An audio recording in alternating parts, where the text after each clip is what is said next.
गाँव वालों, जैसा कि हम लोगों ने प्रीवियस लेक्चर में साइंस के चैप्टर 1 ग्रेविटेशन का थ्योरेटिकल पार्ट कंप्लीट कर लिया था। आज हम लोग उसका न्यूमेरिकल्स जो है, जो अनसॉल्व्ड जो क्वेश्चन है आपके टेक्स्ट बुक के पीछे जो आप लोग देखेगा, तो वहाँ पे 6 से 7 कुछ अनसॉल्व्ड क्वेश्चन दिए हुए हैं। तो आज उसको हम लोग देखेंगे। तो उसको देखने से पहले है ना, उसको सबसे पहले हमें क्या करना पड़ेगा, न्यूमेरिकल्स के लिए दो ही चीज़ ज़रूरत है। एक है थ्योरेटिकल पार्ट, दूसरा है फॉर्मूला। क्या? थ्योरेटिकल पार्ट और फॉर्मूला। एक बार थ्योरेटिकल पार्ट मतलब थ्योरेटिकल चीज़ें जो भी मैंने पढ़ा है वो आपको याद है और फॉर्मूला याद है, तो आप लोग इजीली न्यूमेरिकल्स जो है बहुत ही आसानी से कर लेगा। मैथमेटिक्स है आप लोगों का, न्यूमेरिकल्स मतलब इज इक्वल टू मैथमेटिक्स। ठीक है, फॉर्मूला याद रहा तो आप लोग कर लेगा। चलिए मैं फटाफट आप लोग को फॉर्मूला रिवाइज कर देता हूँ मैं। तो जैसे कि फॉर्मूला आप लोग देखेगा तो हम लोग को पहला यूज़ करना है basic kinematical equation. Most of the equation में, मोस्ट ऑफ द क्वेश्चन में हमें यही यूज़ करना है। चलिए देख लेते हैं कहाँ दिया हुआ है काइनेमेटिकल इक्वेशन। पहला क्या दे रखा है, v equal to u plus a t. क्या दे रखा है? v equal to u plus a t. दूसरा क्या है, ये आपको लर्न करना है ना। और s क्या है, u T plus half A T square. V square equal to u square plus two a s. बहुत ही बेसिक है ये, 9th में भी आप लोग का हो चुका है। इसको लर्न करना है। मैंने बताया v का है फाइनल वेलोसिटी है और u का है इनिशियल। v मतलब फाइनल, u मतलब initial velocity. a for Apple नहीं होगा, एक्सिलरेशन है ना। T for time, S for displacement. ठीक है, तो ये चीज़ें जो हैं, वी हमारा फाइनल है, यू इनिशियल है, तो ये सारे चीज़ का नोटेशन है, इसको क्या हम लोग बोलते हैं। तो ये 3 चीज़ आप लोगों को लर्न करना है। जो इसमें चौथा चीज़ है क्या है, एक्सिलरेशन ड्यू टू ग्रेविटी। मतलब जी का वैल्यू ये जो मैंने निकाला था यहाँ पे बताया था आप लोगों को, क्या है, G M upon are square. क्या है? G M upon are square. G क्या है? Universal gravitational constant. इसका वैल्यू हमेशा क्वेश्चन में दिया रहेगा। एम है मास, आर है रेडियस। इसका वैल्यू दिया रहेगा नहीं दिया रहेगा वो क्वेश्चन पे डिपेंड करता है। थर्ड है हमारा केप्लर्स थर्ड लॉ, है ना। तो केप्लर्स का थर्ड लॉ भी एक इक्वेशन टाइप बनता है, जो कि period of revolution square is directly proportional to the cube of mean distance between sun and planet. तो ये T square directly proportional to r cube बनता है। इसके ऊपर भी एक न्यूमेरिकल है, वो हम लोग सॉल्व करेंगे, इसलिए मैंने फॉर्मूला में लिखा है। जो हमारा नेक्स्ट है Newton's law of gravitation. Newton's law of gravitation जो है वो क्या बोलता है, F equal to G M M upon are square. मतलब इसको m1 m2 लिख सकता है या एक कैपिटल एक स्मॉल लिख सकता है आप लोग। ठीक है, तो ये चीज़ न्यूटन्स लॉ ऑफ ग्रेविटेशन में भी हम लोग 2 एग्जाम्पल दिया हूँ, उसमें भी हम लोग देखेंगे कैसे क्या सॉल्व करना है। एंड एक बेसिक है, बेसिक चीज़ है, मैं आप लोगों को एक्सप्लेन भी किया था मैंने। F इक्वल टू होती है मम्मी, है ना। मम्मी मतलब माँ, माँ मतलब M for mass, A for acceleration, and weight क्या होता है, mg, है ना। और g आप लोगों को पता होना चाहिए कि जो A है और ये जो g है वो दोनों सेम ही क्वांटिटी है। इसको हम लोग एक्सेलरेशन ड्यू टू ग्रेविटी बोलते हैं और ये हमारा एक्सेलरेशन है। तो बेसिकली मैं बाय दिस इक्वेशन में बोल सकता हूँ कि जहाँ पे मेरे को जरूरत पड़ेगा, जहाँ पे मेरे को जरूरत पड़ेगा, सब बेमतलब का नहीं लेंगे, जहाँ पे हमें आवश्यकता होगी तो वहाँ पे फोर्स की जगह पे मैं वेट लिख सकता हूँ, कोई डरने की बात नहीं है। या फोर्स का यूनिट न्यूटन है तो वेट का भी यूनिट न्यूटन में लिख सकता हूँ, क्योंकि दोनों चीज़ सेम है। क्लियर है? आई थिंक आप लोगों को फॉर्मूला समझ में आ गया रहेगा। तो ये फॉर्मूला जो है आसानी से आप लोग को लर्न करना है और ये फॉर्मूला ही आप लोग को जो है चैप्टर 1 में यूज होने वाला है। चलिए हम लोग क्वेश्चन देख लेते हैं। तो क्वेश्चन नंबर 4, जैसे कि क्वेश्चन नंबर आप लोग जैसे एक्सरसाइज निकालेगा ना, तो उस क्वेश्चन नंबर में जो 4th क्वेश्चन है वो आप लोग का भी न्यूमेरिकल्स दिया हुआ है। न्यूमेरिकल मतलब एक क्वेश्चन ही है जो थ्योरेटिकल नहीं है, इसलिए मैंने वो भी सोचा आप लोग को बता दूं तो बढ़िया रहेगा। देखिए क्या दे रखा है कि let the period of a revolution of a planet at a distance r from a star bt. Prove that if it was at a distance of 2r from the star, its period of revolution will be root 8t. बुझे कुछ? हम भी नहीं बूझे। चलिए वापस से देखते हैं। Late the period of revolution मतलब जो रिवॉल्व कर रहा है उसका जो समय लग रहा है, पीरियड लग रहा है, वो प्लैनेट का कितने दूरी पे, डिस्टेंस मतलब दूरी, कितने दूरी पे, आर दूरी पे कितना है, फ्रॉम अ स्टार, स्टार से वो प्लैनेट की दूरी कितनी है, आर है, और पीरियड ऑफ रिवॉल्यूशन कितना लग रहा है, टी लग रहा है। क्या लग रहा है? टी। ध्यान रखिएगा, अगर आर है तो पीरियड ऑफ रिवॉल्यूशन टी है ना। Prove that if it was a distance of 2r, मान लीजिए कि यही चीज जो है, जो r डिस्टेंस था वो 2r हो गया, मतलब 2 गुना हो गया फ्रॉम द स्टार, उसी जगह से, स्टार से ही। देन हमें प्रूव करना है इट्स पीरियड, जो पीरियड ऑफ रिवोल्यूशन है ना वो क्या होना चाहिए, रूट 8 है टाइम्स ऑफ टी रहना चाहिए, मतलब पहले के रूट 8 टाइम्स होना चाहिए, मतलब उसके गुना होना चाहिए, रूट 8 गुना होना चाहिए। तो सबसे पहले हमें ये चीज़ बताने के लिए हमें ये ढूंढना पड़ेगा। देखिए आप लोग को फॉर्मूला कैसे पता चलता है, पता है, कि आप रिलेशन ढूंढिए, संबंध ढूंढिए कि इस क्वेश्चन में जो दिया है और वो पूछा है उसके बीच में कोई संबंध में कोई फॉर्मूला है। तो जी हाँ, है फॉर्मूला। आप लोगों ने केपलर्स के थर्ड लॉ में पढ़ा है। चलिए मैं एक फॉर्मूला वापस दिखा देता हूँ। ये दिख रहा है टी और आर। तो इसमें सिर्फ टी और आर के बारे में बात हुआ है, जिसमें हमें पीरियड ऑफ रिवोल्यूशन और आर दिया हुआ है हमें क्या कि डिस्टेंस है। तो यहाँ पे मैं क्लियरली लिखूंगा कि हमें पता है कि टी स्क्वायर जो है डायरेक्टली प्रोपोर्शनल है। Therefore by Kepler third law क्या है, टी स्क्वायर जो है डायरेक्टली प्रोपोर्शनल है आर क्यूब के। ये हमें अच्छे से पता है। बट यहाँ पे देखिए हमें दिखा है कि अब डायरेक्टली प्रोपोर्शनल है तो सीधी सी बात है, तो हमें सबसे पहले यहाँ पे देखना है कि r जो है तब t है तो 2r रहेगा। तो हमें √8 टाइम्स ये प्रूव करना है। हमें क्या करना है, ये प्रूव करना है। तो सबसे पहले मैं यहाँ पे कुछ नोटेशन ले लेता हूँ। तो यहाँ पे आप लोगों को समझना चाहिए कि जैसे कि r के लिए t दे रखा है तो मैं 2r के लिए t2 ले लेता हूँ। क्या ले लेता हूँ, t2 ले लेता हूँ। तो लेट क्या लिखूंगा, let period of revolution at distance 2r। मतलब अगर 2r की दूरी रहेगी तो उसका period of revolution, let the period of revolution at distance 2r be t2 ले लीजिए ताकि कंफ्यूजन ना हो, इसलिए मैंने t2 लिया है। तो यहाँ पे आप लोग को क्लियर है, अगर ये हमारा t2 है और ये हमारा क्या दिया हुआ है t है, आप लोग इसको भी चाहिए तो आप लोग इसको t1 ले लो। एंड नेक्स्ट में लिख सकता है let the period of revolution at a distance r। तो देयरफॉर यहाँ पे मैं लिखूंगा कि let period of revolution at distance r b कितना है, t1 है ना, ताकि आप लोगों को कंफ्यूजन ना हो। तो यहाँ पे 2r के लिए t2 और r के लिए t1। तो हमें देखिए 2r के लिए निकालना है ना, if it was the distance of 2r from the star it's period of revolution will be, मतलब हमें 2r का ही निकालना है, दैट मीन्स हमें t2 निकालना है। तो from above relation directly proportional है, तो मैं ये लिख सकता हूँ क्या कि t2 स्क्वायर है ना अपॉन में t1 square is equal to, अब इधर डायरेक्टली का मतलब होता है क्या कि अगर ये बढ़ रहा है तो ये भी बढ़ेगा, मतलब ये 2 के सामने सिर्फ 2 ही आएगा। तो ये जो हमारा क्या है r2 ले लो, क्या ले लो इसको, r2 द क्यूब होगा क्योंकि क्यूब है ना यहाँ पे, अपॉन r1 द क्यूब। समझ रहा है। तो ये T square directly proportional to r cube है, तो मैंने t2 और t1 ले लिया, यहाँ पे r2 और r1 ले लिया। तो जैसा कि आप लोगों को पता है कि यहाँ पे जो मेरा period of revolution at a distance 2r be t2, तो यहाँ पे देखिए आप लोग को t2 स्क्वायर, तो देयरफॉर ये t2 हमें निकालना है। तो t2 square upon t1 square कितना दे रखा है, तो t1 कितना दे रखा है आप लोग का, आप लोग क्वेश्चन में देखोगे तो t1 मतलब क्या है कि डिस्टेंस r पे ना, तो डिस्टेंस r पे t1 कितना है हमारा t है, तो इस तरह मैं नीचे क्या पुट कर लूँगा, t पुट कर लूँगा, ठीक है। तो t स्क्वायर ही रहेगा, वो हमारा क्या रहने वाला है t स्क्वायर, t1 की जगह पे t आ गया। अब r2 कितना है, R2 मतलब क्या हो जाएगा हमारा, T2 क्या है हमको जो निकालना है, और R2 मतलब जितने के डिस्टेंस पे, कितने के डिस्टेंस पे, और 2R के, तो ये 2R the whole cube. Upon में देखिए R1 कितना है, ये R ही रहेगा, ठीक है।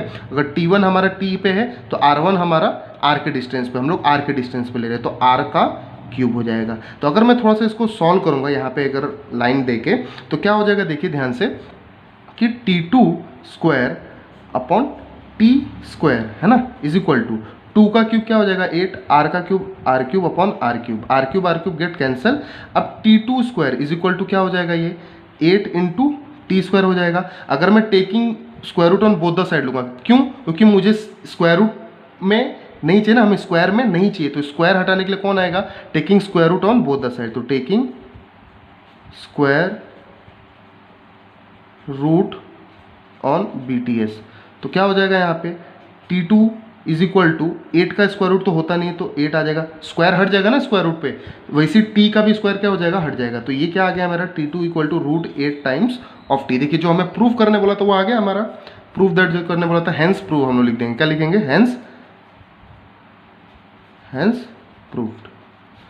समझ में आ रहा है? तो यहाँ पे हम लोगों ने जो क्वेश्चन किया है ना वो केपलर्स के थर्ड लॉ पे किया है, तो बहुत ही ईजी है, कुछ हार्ड नहीं है। आप लोगों को खाली ये रिलेशन देखना है और इसको आप लोग शॉर्ट में भी कर सकते हैं। इसको मैंने थोड़ा सा डिटेल में बताया, स्टेप बाय स्टेप बताया है, तो आई होप आप लोगों को समझ में आ रहेगा। चलिए हम लोग क्वेश्चन नंबर 5 जो हमारा मेन है वो हम लोग स्टार्ट करते हैं। ये क्वेश्चन नंबर 4 भी मेन है, उसके ऊपर का क्वेश्चन है। अब क्वेश्चन नंबर 5 में सब क्वेश्चन दिए हुए हैं, तो वहाँ से हम लोग स्टार्ट करते हैं। तो क्वेश्चन नंबर 5 में पहला क्वेश्चन देखिए क्या दे रखा है, एन ऑब्जेक्ट टेक्स 5 सेकेंड, है ना। एक ऑब्जेक्ट है 5 सेकंड लेता है ना, to reach a ground from a height, है ना, तो to reach a ground from a height of a 5 metre on the planet. कोई भी प्लैनेट है वहाँ पे 5 मीटर के हाइट पे वो 5 सेकंड लेता है ग्राउंड पहुंचने के लिए। What is the value of ji on that planet, G का वैल्यू उस प्लैनेट पे क्या रहने वाला है। तो फर्स्ट ऑफ ऑल यहाँ पे गिवन डाटा देखिए, सबसे पहले स्टेप बाय स्टेप लिखना है हमने क्या कि गिवन क्या दे रखा है। तो गिवन देखिए क्या दे रखा है, टी दिया है 5 सेकंड दिया हुआ है, चलिए लिख लेते हैं। देन हमें दिया हुआ है क्या, हाइट दे रखा है, तो हाइट 5 मीटर दे रखा है, लिख लेते हैं हम लोग, ठीक है।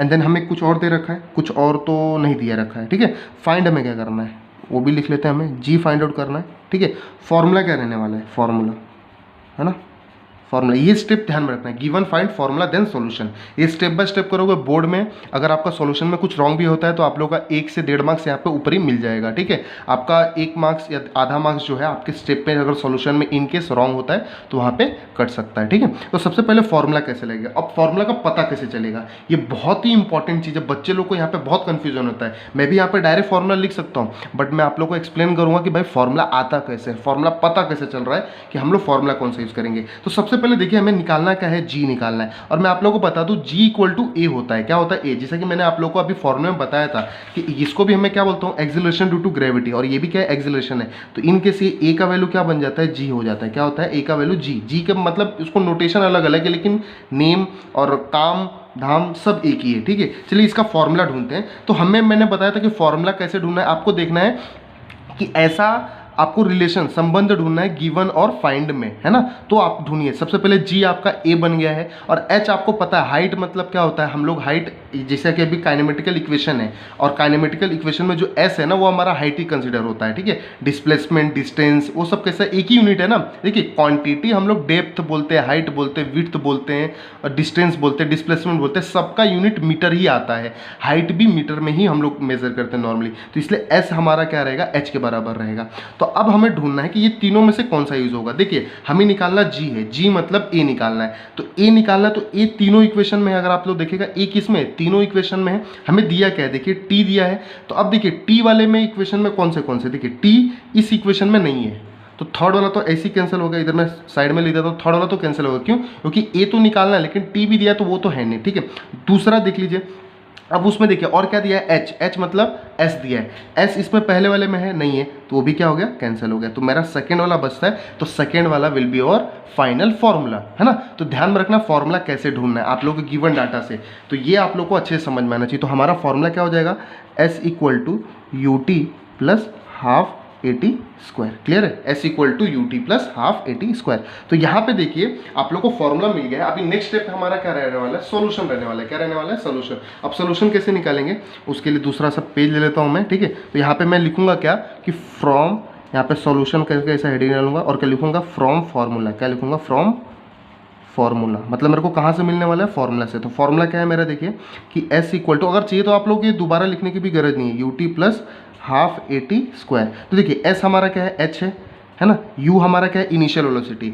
एंड बाय द वे आप लोग को समझना चाहिए कि कोई भी ऑब्जेक्ट है ना, 5 सेकंड लेता है to reach a ground from a height of a 5 metre. अगर एग्जाम में, अगर क्वेश्चन में इनिशियल वेलोसिटी नहीं दे रखा है तो आप लोग को इनिशियल वेलोसिटी हमेशा क्या लेना है, जीरो लेना है। क्या लेना है, जीरो, क्योंकि बाय डिफॉल्ट इनिशियल वेलोसिटी हम लोग जीरो लेकर रखते हैं, लेकिन कोई क्वेश्चन में इनिशियल वेलोसिटी दे दिया रहता है। तो यहाँ पे बेसिकली हम लोग को इनिशियल वेलोसिटी क्या लेना है, जीरो, क्योंकि क्वेश्चन में प्रोवाइडेड है ही नहीं। तो यू का वैल्यू क्या हो जाएगा, हम लोग जीरो लेंगे। तो यहाँ पे गिवन में लिख सकता है आप लोग यू इक्वल टू जीरो, तो zero into T plus half, A हमारा क्या है, जी है, और ये टी स्क्वायर। ठीक है, जीरो इंटू टी क्या हो जाएगा, जीरो। अब एच का वैल्यू कितना दिया रखा है, 5, तो 5 लिख लीजिए। जीरो इंटू टी क्या हो जाएगा, जीरो हो जाएगा, जीरो प्लस हाफ, जी हमें निकालना है, और टी क्या दे रखा है, 5 का स्क्वायर। देखिए तो ये 5 हो गया, ये जीरो ऐड होगा कुछ तो मतलब तो रहेगा नहीं, है ना। तो ये क्या हो जाएगा, हाफ जी इंटू 5 का स्क्वायर 25। देखिए अब ये 2 कहाँ जाने वाला है, उस तरफ जाकर मल्टीप्लाई हो जाएगा, तो 5 इंटू 2 आ जाने वाला है, इज इक्वल टू क्या बचेगा, इधर g बचेगा और into 25, but we have to find g ना। तो ऐसा इक्वेशन बनाओ कि g एक तरफ आ जाए। देखिए यहाँ पे थोड़ा सा स्टेप लेंदी हो रहा है, लेकिन मैं आप लोगों को एकदम स्टेप बाय स्टेप बता रहा हूँ। आप लोग बहुत सारे होशियार बच्चे हैं, वो आप लोग डायरेक्टली भी करेंगे, कोई प्रॉब्लम नहीं है, ठीक है। तो ये क्या हो जाएगा, देखिए 5 5 ज़ा 10, क्लियर है। अब 2/5 होता है कितना है, डिवाइड कर लेंगे हम लोग, तो डिवाइड करेंगे तो कितना होगा, आई थिंक आप लोग डिवाइड कर सकते हैं, 0.4 आएगा, कितना आएगा 0.4। और जी का यूनिट क्या होता है, मीटर पर सेकेंड स्क्वायर, क्या होता है 0. मीटर पर सेकेंड स्क्वायर। तो वहाँ पे acceleration due to gravity planet पे जी का वैल्यू क्या रहेगा, 0.4 मीटर पर सेकेंड स्क्वायर।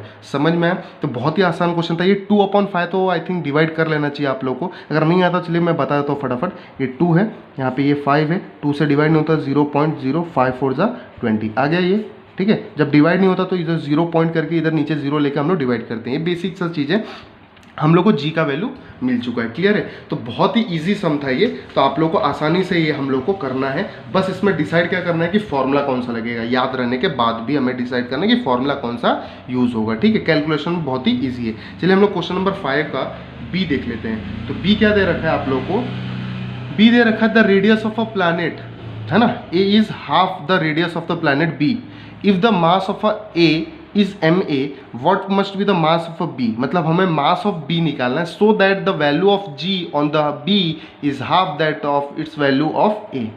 वापस वही सवाल, भैया जी समझ में तो नहीं आया हमें, ये बोलना क्या चाह रहे हैं समझ में नहीं। चलिए हम अपने भाषा में आपको समझाते हैं कि ये क्या बोलना चाह रहे हैं, ठीक है। तो अब यहाँ पे अब धीमे धीमे पढ़ेंगे, है ना। जो गाना आप लोग सुना है ना धीमे धीमे, वही वाला धीमे धीमे आप लोग पढ़ो, देखिए आपको समझ में आएगा। चलिए क्या है, the radius of a planet, तो उसके हिसाब से हम लोग गिवन डाटा भी लिखते रहेंगे, ठीक है। साथ ही साथ the radius of a planet A, तो रेडियस मतलब क्या, आर ए, इज मतलब भैया जी इक्वल टू, हाफ मतलब होता है भैया जी आधा, of the radius of a planet B, तो मतलब आर बी। हो गया, इतना समझ में आया कि नहीं समझ में आया। The radius of a planet A is मतलब इक्वल टू, हाफ मतलब आधा, radius of a planet B. If the mass of a A, if the mass of A, mass किससे डिनोट करते हैं, एम से ना, तो mass of a A is M है, तो भाई दिया हुआ है वो मास ऑफ ए एम ए है, कोई प्रॉब्लम नहीं है ना। What must be the mass of a B, तो मतलब हमें फाइंड क्या करना है, यहाँ पे लिख दूँ मैं, फाइंड क्या करना है हमें, मास ऑफ बी, है ना। So that the value of ji on B, तो मतलब वैल्यू ऑफ जी मतलब ये जी जो है ऑन बी पे, मतलब प्लैनेट बी पे, मतलब ये G B is, again is half मतलब आधा, that of its value of A, मतलब जी का ऑफ ए। तो यहाँ पे क्लियर है, यहाँ पे बोल रहा है कि जो एक्सीलरेशन ड्यू टू ग्रेविटी मतलब जी है बी पे, वो भी क्या है, आधा है किसके, जी के ऑफ ए पे, है ना। जो प्लैनेट ए है वहाँ पे जी है, वहाँ से आधा है किसका, जी बी का वैल्यू, ठीक है। हमें निकालना है एम बी निकालना है। अब फॉर्मूला कौन सा लगेगा भैया जी, वापस मैं वही बोलूँगा आप लोग को, क्या करना है, संबंध ढूंढिए, रिलेशन ढूंढिए कि जो दिया है और जो पूछा है उनके बीच में क्या रिश्ता है, कुछ है रिश्ता तो हमें बताइए, तो हम जो है रिश्ता ढूंढेंगे। चलिए मैं बता देता हूँ आप लोग को वो रिश्ता है क्या, जो कि बहुत ही आसान है। मैं आप लोग को फिर से जो है फॉर्मूले के लिस्ट में लेके जाऊँगा, और फॉर्मूले की लिस्ट आप लोग को दिमाग में बैठाना है। ये एग्जाम के बोर्ड के एग्जाम में मैं वापस नहीं लेकर आऊँगा कि आप लोग सोचेगा अरे प्रोफेसर तो एकदम फुल फॉर्म में है ना, वापस से हमें एग्ज़ाम के में मिलेगा कि भाई ये वापस से मिलेगा हमें, नहीं, ये एग्ज़ाम में आप लोग को दिमाग में बैठाना है। चलिए देख लेते हैं किसके बीच में रिश्ता ढूंढना है हमें, आर जी एम, क्या आर जी एम, जो दिया है आर और जो दिया है जी और जो पूछा है एम, उसके बीच में हमें रिश्ता ढूंढना है। तो रिश्ता दिख रहा है आप लोग को, मुझे तो दिख रहा है, आप लोग को दिख रहा है ना। देखो आर जी एम तो यहाँ कहीं तो दिख नहीं रहा है, यहाँ देखो जी दिख रहा है, एम दिख रहा है, आर दिख रहा है, जी दिख रहा है, एम दिख रहा है, आर दिख रहा है, और बाकी जो दिख रहा है उससे कोई फर्क नहीं, इतना चीज़ दिखा बात होगा खत्म, मतलब फॉर्मूला ये वाला लगेगा, ठीक है, मतलब एक्सीलरेशन ड्यू टू ग्रेविटी वाला। तो जो चीज़ जिसमें संबंध दिख गया आपको फॉर्मूला होगा, तो जी इक्वल टू क्या हो जाएगा, G M upon are square. तो हमें फाइंड जो करना है, फॉर्मूला मिल गया हमें, सॉल्यूशन। तो सॉल्यूशन में हम सबसे पहला चीज़ क्या लिखता है, बाय फॉर्मूला या फ्रॉम फॉर्मूला, ठीक है। अभी देखिए एक चीज़ और है, हमें देखिए जी हमें निकालना क्या है, एम निकालना है, तो हमें ऐसा फॉर्मूला बताना पड़ेगा कि जो एम के टर्म में हो, एम इक्वल टू हो। तो एम इक्वल टू क्या होगा, ये जी आर स्क्वायर उधर मल्टीप्लाई हो जाएगा, तो जी आर स्क्वायर हो जाएगा, ठीक है, इज इक्वल टू ये जी एम। तो एम हमें चाहिए ना, तो देयरफॉर एम इक्वल टू क्या हो जाएगा, GR² अपॉन ये कैपिटल G हो जाएगा, है ना। ये G इधर आके मल्टीप्लाई था, इधर आके डिवाइड हो जाएगा। तो हमें अभी M निकालना है, ठीक है। हमें दिया ये दोनों चीज़ें, छोटा g और कैपिटल मतलब R दिया हुआ है। ये जरूरी नहीं कि हमें G यूनिवर्सल ग्रेविटेशनल कांस्टेंट है। अभी यहाँ पे एक रिलेशन दिख रहा है, देखिए डायरेक्टली प्रोपोर्शनल है। डायरेक्टली मतलब सामने है, M के सामने मतलब डायरेक्टली। M जो है ये कैपिटल G से यूनिवर्सली है। तो देखिए यहाँ पे M जो है मैं लिख सकता हूँ M is directly proportional to G, M is directly proportional to R²। ये चीज़ हमें यहाँ पे कंक्लूजन मिलता है। तो चलिए हमें निकालना किसका है, तो सबसे पहले निकालना है किसका, mass on the planet B. तो mass on the planet B, उसी हिसाब से रिलेशन बनाऊंगा, mass on the planet B upon में क्या आ जाएगा, mass on the planet A. Clear है, equal to mass on the planet B upon mass of the. अब देखिए हमें क्या दे रखा है, हमें दे रखा है R और G दे रखा है ना, ये देखिए R और G दे रखा है। तो अभी ये डायरेक्टली प्रोपोर्शनल में है क्या, अगर मेरा यहाँ पे B है तो ये सब B में आएगा, मतलब GB अपॉन GA, है ना, समझ में आ रहा है। फिर उसके बाद से यहाँ पे क्या आ जाएगा हमारा, इनटू ये क्या हो जाएगा, देखिए G और R के बीच में मल्टीप्लाई का साइन है ना, ये क्या आ जाएगा RB का स्क्वायर अपॉन RA का स्क्वायर। ये फॉर्मूला समझ में आया कैसे बनाया मैंने, डायरेक्टली प्रोपोर्शनल है तो B के सामने देखिए सब B है, A के नीचे देखिए सब AA है। अब ये दोनों डायरेक्टली थे तो इसलिए GB upon GA, RB upon RA। अब बस वैल्यू पुट करना है। देखिए GB अपॉन GA का वैल्यू क्या है, देखिए तो ये देखिए GB है तो GA आप लोग इधर लेकर आ जाओ किधर, देयरफॉर इसको मैं ऐसा भी लिख सकता हूँ ना कि GB अपॉन ये GA इधर आ जाएगा तो क्या हो जाएगा, इधर 1/2 हो जाएगा। क्लियर है कि नहीं। तो GB अपॉन GA कितना आ रहा है हमारा 1/2 आ रहा है, इक्वल टू मैं अगर ऐसा लिखूँ 1/2 इंटू RB अपॉन RA चाहिए, वो स्क्वायर तो हम कर लेंगे, RB अपॉन RA। तो देखिए RB है ये, हमें अपॉन में RA चाहिए, ध्यान रखना है। RA कहाँ पे चाहिए, देखिए अपॉन में चाहिए। तो अपॉन में मतलब ये RA यहाँ पे आएगा तब अपॉन में होगा ना। तो RB यहाँ पे अगर मैं लिखूँ, यहाँ पे आप लोग को शो दैट, यहाँ पे छोटा सा रफ में बता रहा हूँ, RB अगर मैं यहाँ पे लिखूँ, RA यहाँ से आ रहा है बराबर, तो यहाँ पे 2 कहाँ जाएगा, उस तरफ चले जाएगा, मल्टीप्लाई हो जाएगा ना, तो इक्वल टू क्या हो जाएगा 2 आ जाएगा। समझ में आ रहा है। तो RB का वैल्यू देखिए, हमें RA नीचे चाहिए तो RA को इधर बुला लीजिए और 2 को उधर भेज दीजिए, तो RB अपॉन RA क्या हो जाएगा 2 हो जाएगा। तो यहाँ पे क्लियर है कि 2 है। अब ये पूरे पे स्क्वायर है, बोलोगे प्रोफेसर RB अपॉन RA का वैल्यू क्या है, अरे पूरा ये RB अपॉन RA पूरा 2 है, तो 2 का क्या हो जाएगा, वो सिर्फ स्क्वायर होगा, ठीक है। तो यहाँ पे देखिए MB upon MA is equal to ये 1/2 इंटू 2 का स्क्वायर 4, 2 2 ज़ा 4। यहाँ पे क्या हो जाएगा, therefore MB is equal to, अगर आप चाहो तो ये MA को उधर भेज दो तो क्या हो जाएगा 2 टाइम्स ऑफ MA। मतलब जो मास ऑन द प्लैनेट B है वो क्या होगा, 2 गुना होगा किसके, मास ऑन द प्लैनेट A के। हमें वही पूछा था ना MB कितना होगा, तो हम लोगों ने निकाल दिया है। तो बहुत ही आसान क्वेश्चन है आप लोग के लिए, ये कुछ ज़्यादा हार्ड क्वेश्चन नहीं है, बहुत ही ईजी है, बहुत ही ईजी तरीके से सॉल्व हो रहा है। हम लोग को फॉर्मूला ढूंढना है और यहाँ पे रिलेशन ढूंढना है, संबंध ढूंढना है कि किससे कौन प्रोपोर्शनैलिटी में है, बस वैल्यू पुट करना है, हमको आ जाएगा। अब ये यहाँ पे फर्स्ट पार्ट है, आप लोग को सेकेंड पार्ट में इसके आगे का क्वेश्चन मैं आप लोग को कराऊंगा, क्योंकि धीरे धीरे एक ही साथ में पूरा बता दूंगा थोड़ा कंफ्यूजन हो सकता है, क्योंकि 10th है आप लोग का पहला न्यूमेरिकल से, है ना। आई थिंक फर्स्ट चैप्टर पहला न्यूमेरिकल से, और न्यूमेरिकल इसके पहले आप लोगों ने किया नहीं रहेगा, किया भी रहेगा 9th में तो छोटे छोटे होंगे। ये थोड़ा सा आप लोग को कॉन्सेप्चुअल है, तो अच्छे से समझिए। कुछ भी डाउट रहेगा आप लोग कमेंट सेक्शन में बताइए, और जितना हो सके वीडियो को लाइक कीजिए, शेयर कीजिए और कमेंट सेक्शन में बताइए आप लोग को वीडियो कैसा लग रहा है।